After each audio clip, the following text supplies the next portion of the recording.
countries, a student exchange program, and that he is planning to do for you as well. That will provide you chance to interact with counterpart, your other students, how they are thinking about different processes, how they are different from your way of learning, and what is you which you can share with them. So he is working on that, and probably he will be partnering with different institutions in various parts of world, and you would do an exchange program where you will visit that institution and those students will come here. This is also part of foreign policy. He will become, or you will become, brand ambassador of India. You will go there and represent India, that what is the idea of India, how Indians are thinking, why India is, despite all its challenges, is so popular and so important for all other parts of the world. So that's happening, and that's what transition is taking place in all domains of foreign policy.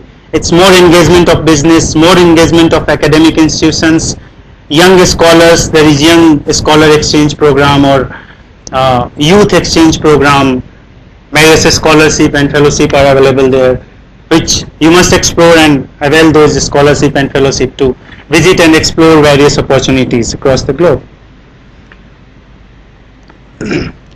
Also, in this phase of relationship, India's approach towards Islamic world changed. Earlier it was more cultural, that we are having cultural ties. Iran architecture is more, you can find in Kashmir or so on and so forth. Food habits, dressings and all of that, or even carpets. Several people bring carpets from Iran and gift it to their dear ones, which is well known. So focus had shifted from that cultural and all sort of soft aspect to more towards reality, which is we need energy. For energy security, we need their oil, their gas. So it's important to engage them. Then we need FDI. They have money. So we are continuously revising our policies to attract them to invest in India. Not only they have money, we have also money. A lot of Indian entrepreneurs and private sectors are going abroad, investing there. Several companies have invested in Gulf and Middle East region to make their base there, and from there they are exporting to Africa, they are exporting to Europe and expanding their business. So India's approach towards Islamic world has also changed. It has shifted. Then, is this all what happening? Everything is positive? No, there are challenges as well. As your director talked about, India has a growing sense of itself as an important player on the world stage. But there is often a curious gap between its self-perception and the way the rest of the world views it. There is absolutely no doubt about the increasing importance of India. The world is looking to India on many dimensions: its economic prospects, cultural visibility, and its own potential political example. Being the largest democracy, despite so many internal challenges, it's still thriving, working well. That's an example for the world. That's a model which not UPA 2 but UPA 1, when Manmohan Singh discussed the idea of India, when he was talking about idea of India among global audiences, he talked about democracy, its pluralism, and he said that by its own example, India will prove that this democratic model of growth will be a case for everybody to follow. UPA 2, little bit problematic. So there is a sense that despite some serious challenges, the momentum of history is on India's side, but there is also tremendous apprehension in different parts of the world about India's status a state's ability to leverage this opportunity to its full advantage. What is the biggest challenge? The biggest source of frustration is the world over is the near paralytic fragmentation of authority in our politics. This era of coalition politics has made very difficult to exercise important foreign policy goals. It is difficult to understand, not only for Indians but particularly for outsiders, the degree to which every small interest can exercise veto over important issues without concern for any minimal degree of rationality. There is a couplet which can explain the current India situation, that nahi ikrar ka alam, nahi inkar ka pehlu. So India is in a situation of fix. They want to improve relationship with the United States, but they are afraid of term alliance. That is compromise with the autonomy of foreign policy, independent foreign policy. They want to sign agreement with Bangladesh. The favorable government is there. They did their part. India recognized that, acknowledged that, but not able to implement that because of Mamata Banerjee. India wants to improve further after signing FTA relationship with Sri Lanka, but another madam is there in Tamil Nadu. So those sort of short political or small political interest, regional political interest, are limiting the possibility of exercise full autonomy, and there is very difficult situation in exercising the political authority. That is very confusing for outside world. It is difficult to do things in democracy, but if we talk about national interest, parties are least bothered about that. So that's the major problem. Besides that political vacuum, many observers agree that there is also the serious challenge of soft infrastructure in foreign policy. When we talk about soft infrastructure, one is related to the government, which is incapacity to deliver things. There are institutional problems. Shashi Tharoor, many of you know him, right? He recently wrote a book on Indian foreign policy, and in that, in detail, he has mentioned about the institutional incapability. His PhD thesis was also about that. And before Tharoor, there is one guy called Daniel Murky, who works with the Council on Foreign Relations in US. He had wrote a paper about India's foreign policy software. It's not just about the limited number of Indian foreign service officers, but it's also about the overall mechanism of coordination.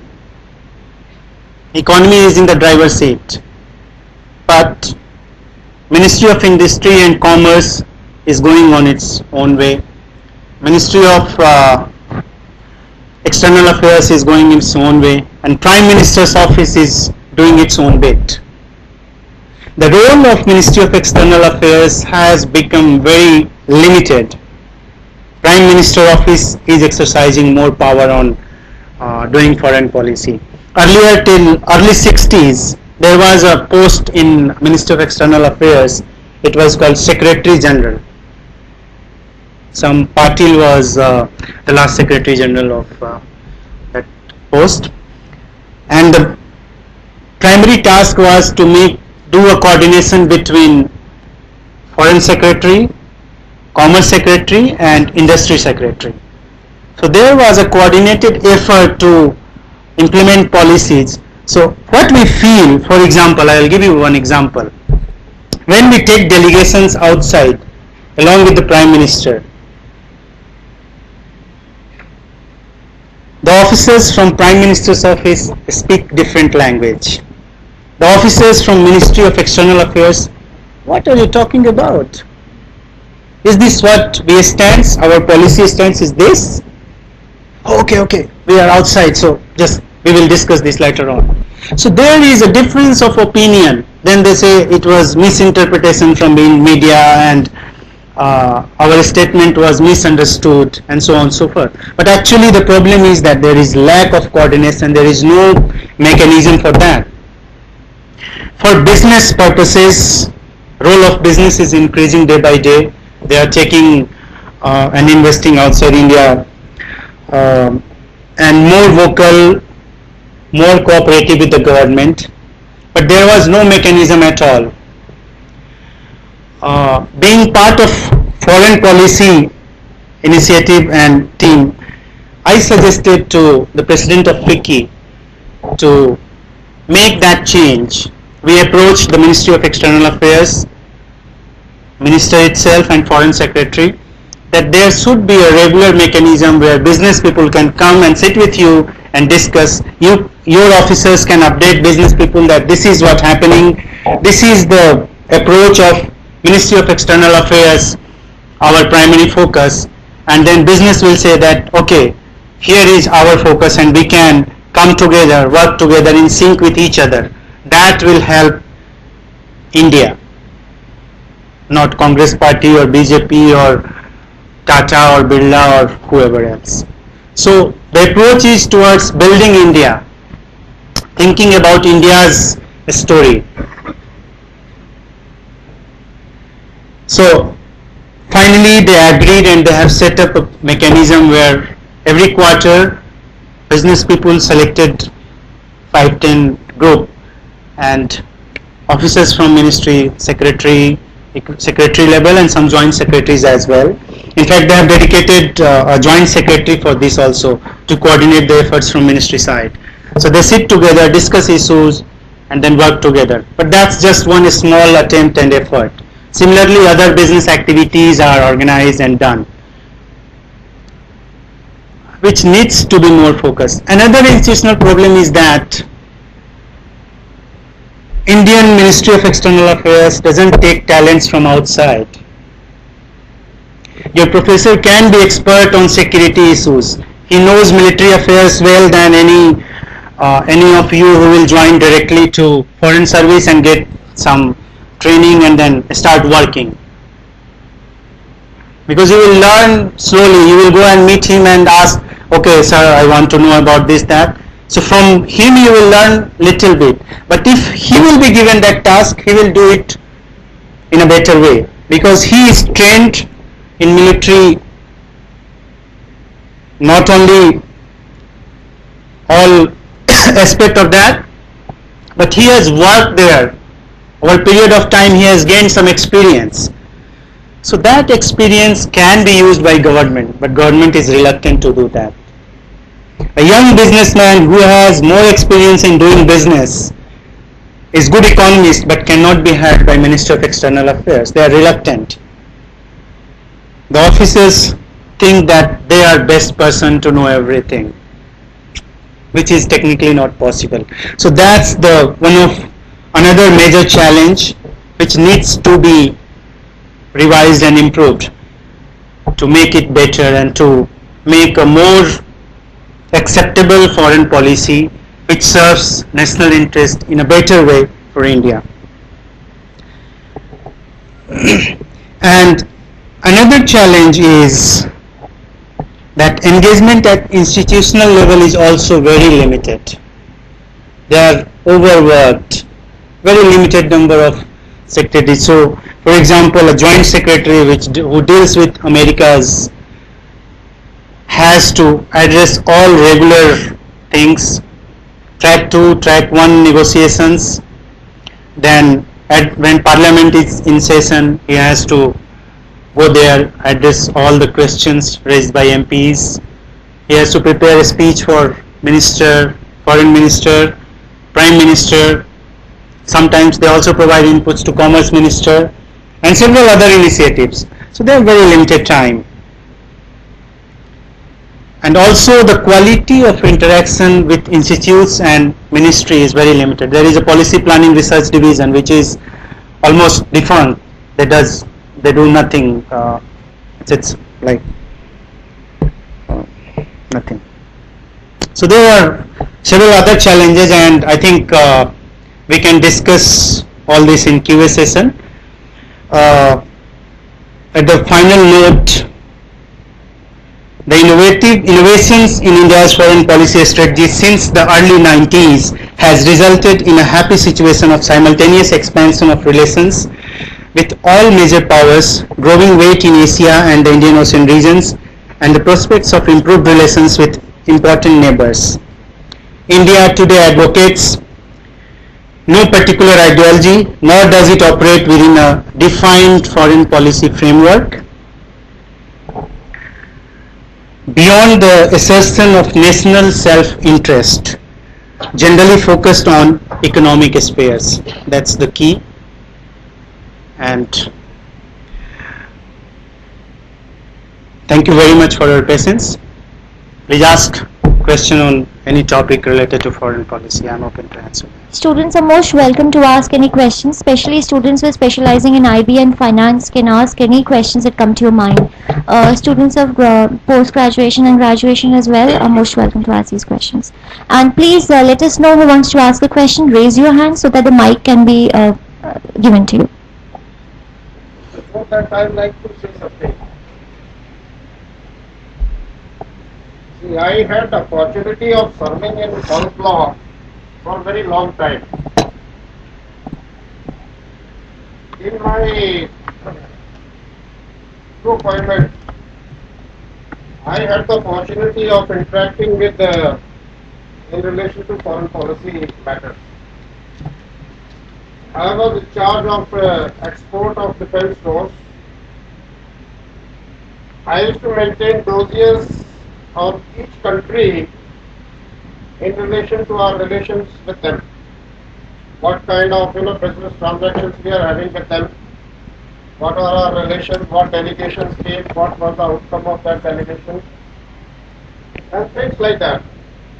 Whenever we were sending attaches, selecting from the army attaches to the different missions abroad, I used to brief them. Looking at the dossier, which I was really updating regularly, based on that we used to give them how we would like to shape our relations with this country, this country, this country. So that is where, over a period of time, I was for about 11 years here, I found things which I cannot disclose to you, but it was not very encouraging. So many mistakes were being made at very high level. We are interested in doing something which is very low level thing with a country like African countries and things like this, and others don't look at you. That is what I meant, and that was very discouraging. We should have taken certain measures, if not in 50s, when we were generally okay and having some say in the world matters affairs. But now we have been just, as we said, lack of coordination. If I am a joint secretary and I sit here and chair the meeting at the end of the world, not taking really very good decisions. Quality of decision making was very poor.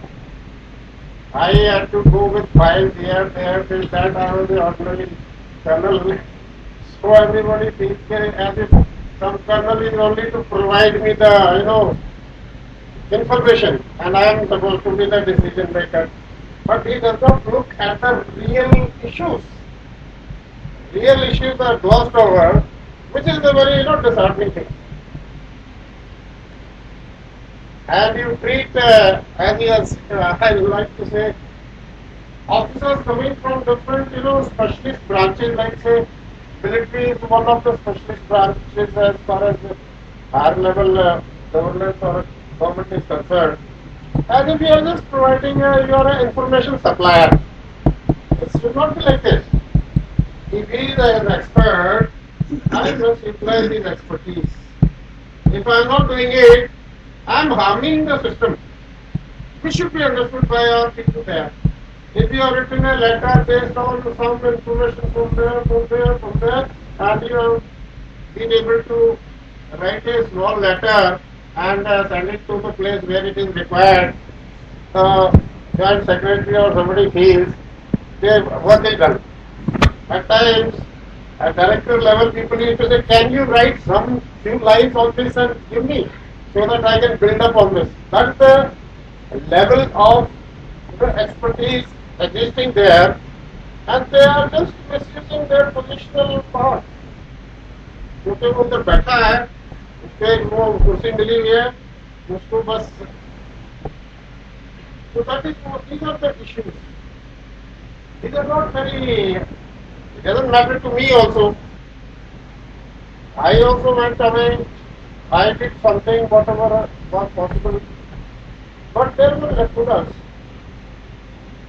We had very well worked out plan as far as our military matters are concerned.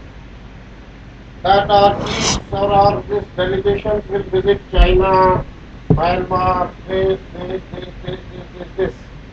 And they will be trying to push this agenda. But then they were at last minute told, no, don't do this, don't do this, don't do this, then what to do?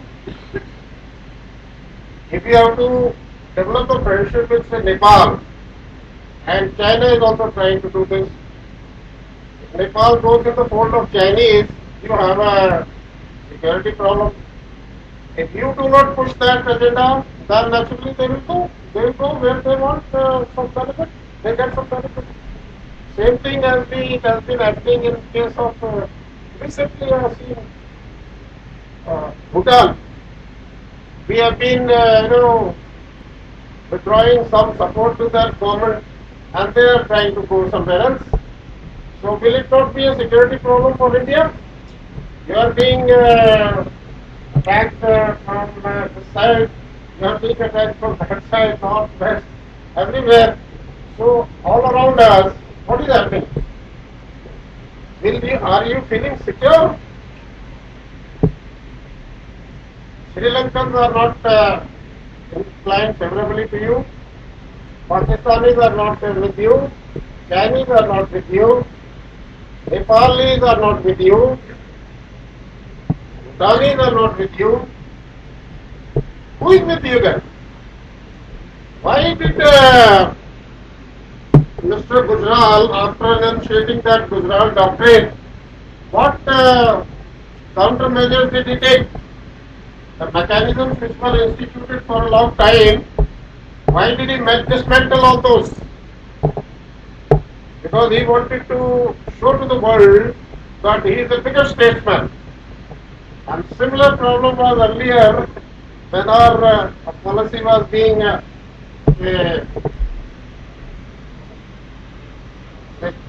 constituted or made earlier in 50s. Why did Mr. Gujral try to dismantle certain mechanisms which we had initiated or developed for our own security on different borders? He says our neighbors, we should be good to our neighbors, so that we should be very friendly to them and all this. This is a Gujral doctrine. Then why are you trying to lower your guard? I should be strong. Then only you will respect me and look at me. Otherwise, if I am weak, you say, brush me aside. So by doing this, by trying to achieve something, you destroy something. You reach nowhere. And it has been a part of the experience during my service here in the South Block. I left South Block in 2000, and after that, of course, I started. This is what I wanted to say. Okay. Should I comment on this or take some question? I'll take some question and comment on his remarks. Thank you.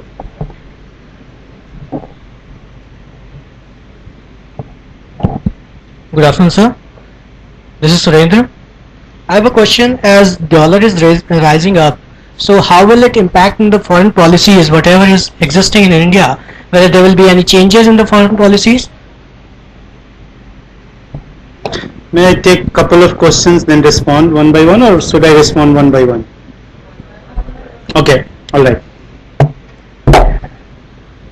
Well, this is more related to finance and how will it impact foreign policy? Of course, it will having impact on trade relationship, and not only it is affecting the confidence among business community in India and outside, it's also questioning the credibility of the whole system, the Rising India concept. You should read a piece recently, I think day before yesterday, read by Dr. Sanjay Baru, who was also media advisor to Prime Minister and economist. He writes very well. It was published in the Indian Express. The credibility of, I think it's UPA or India, something like that. It was titled. I don't remember the title. The argument is that whatever measures you will take, now people have stopped trusting the Congress government, this part. And when you lose the trust, whatever you will do, they won't trust you. So that is affecting the measures taken by, for example, the UPA2 has appointed Raghuram Rajan as new RBI governor. He is an academician economist, but having no experience of, or very little experience about the practical difficulties of Indian financial institutions, the banking system. People are questioning or are apprehensive of him being handling such difficult situation well. So this is a question of credibility, and it will impact India's foreign policy, but not in a longer term. It's a temporary problem. It continues for a longer time, then India will be in trouble. So your courses will be defined according to the various demands. It's not just I want to be your friend. You should also be willing to be friend with me. Otherwise it won't work. I was in Germany in June, and one scholar there, not in Germany but in Brussels actually, he was the secretary, the top ambassador for international affairs of EU. So his point was that we are not taking India seriously. Of course it was closed